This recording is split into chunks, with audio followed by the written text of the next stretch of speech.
بسم اللہ الرحمن الرحیم۔ عرش معلیٰ اور حضور صلی اللہ علیہ وآلہ وسلم۔ سیدنا عبداللہ بن عمر راوی کہتے ہیں کہ انہوں نے حضور صلی اللہ علیہ وآلہ وسلم کو خانہ کعبہ کا طواف کرتے دیکھا اور یہ فرماتے سنا، اے کعبہ تو کتنا عمدہ ہے اور تیری خوشبو کتنی پیاری ہے، تو کتنا عظیم اور المرتب ہے اور تیری حرمت کتنی زیادہ ہے۔ قسم ہے اس ذات کی جس کے ہاتھ میں محمد امین صلی اللہ علیہ وآلہ وسلم کی جان ہے۔ مومن کی جان و مال کی حرمت اللہ کے نزدیک تیری حرمت سے زیادہ ہے، اور ہمیں مومن کے بارے میں نیک گمان ہی رکھنا چاہیے۔ ابن ماجہ 3932، طبرانی 1568، الترغیب والترہیب 3679۔ عبدالرزاق بن جریر ہیں، وہ فرماتے ہیں کہ مجھے خبر دی عمر بن عطا بن دراز نے ان سے اکرمہ بن عباس کے غلام نے کہ انہیں حضرت ابن عباس نے فرمایا، دفن کیا جاتا ہے ہر انسان اس مٹی میں جس سے وہ پیدا کیا گیا۔ مصنف عبدالرزاق باب یدفن فی الترہیبات العتیم منہا حلق 6531۔ حضرت ابو ہریرہ رضی اللہ تعالیٰ عنہ سے روایت کرتے ہیں کہ انہوں نے بیان کیا کہ نبی صلی اللہ علیہ وآلہ وسلم نے فرمایا کہ میرے گھر اور میرے ممبر کے درمیان جنت کے باغوں میں سے ایک باغ ہے، اور میرا ممبر میرے حوض پر ہے۔ صحیح بخاری 1196۔ صحیح مسلم احادیث 411 سے 424۔ معراج شریف کے واقعہ میں بعد وصال انبیاء کرام کی حیات کے متعلق عقیدہ یہ دیا کہ انبیاء قبروں میں نماز ادا کرتے ہیں، جیسے حضرت موسیٰ علیہ السلام۔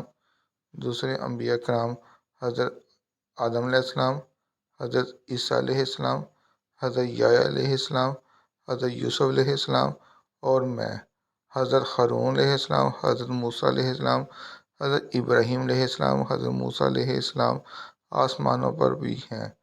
شہداء کی طرح انبیاء کرام کا جنت سے تعلق بھی ہے۔ مسلم 421۔ حضرت موسیٰ علیہ السلام اور یونس علیہ السلام کو آپ صلی اللہ علیہ وآلہ وسلم نے حج کرتے ہوئے بھی دیکھا ہے۔ سن ابو دراؤد 47۔ زمین 10 انبیاء کرام کے جسم کو نہیں کھا سکتی۔ نتیجہ عرش، فرش، زمین، آسمان، خانہ کعبہ، مدینہ منورہ، مساجد اور دیگر سب اعمال مخلوق ہیں۔ رسول اللہ صلی اللہ علیہ وآلہ وسلم تمام مخلوق سے زیادہ افضل ہیں۔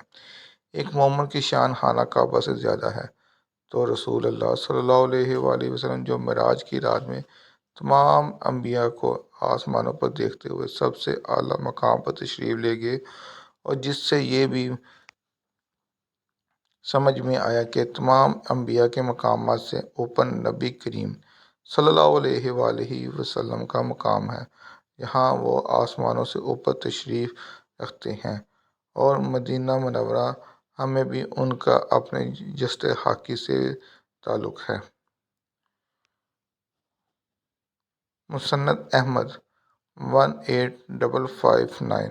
یہاں تک کہ میت کی نگاہ جاتی ہے تو اس کی قبر کشادہ کر دی جاتی ہے، یعنی عالم برزخ میں اس کا یہ مقام ہوتا ہے۔ تو نبی کریم صلی اللہ علیہ وآلہ وسلم تو رحمت للعالمین ہے، ان کی نگاہ قبر میں کہاں سے کہاں تک جاتی ہوگی، اور انبیاء کرام کی طرح عبادات بھی کر سکتے ہیں، جسے سن ابو داؤد 1047۔ رسول اللہ صلی اللہ علیہ وآلہ وسلم کی شان خانہ کعبہ سے زیادہ ہے تو خانہ کعبہ اوپر سے لے کر نیچے تک خانہ کعبہ ہی کھلائے گا۔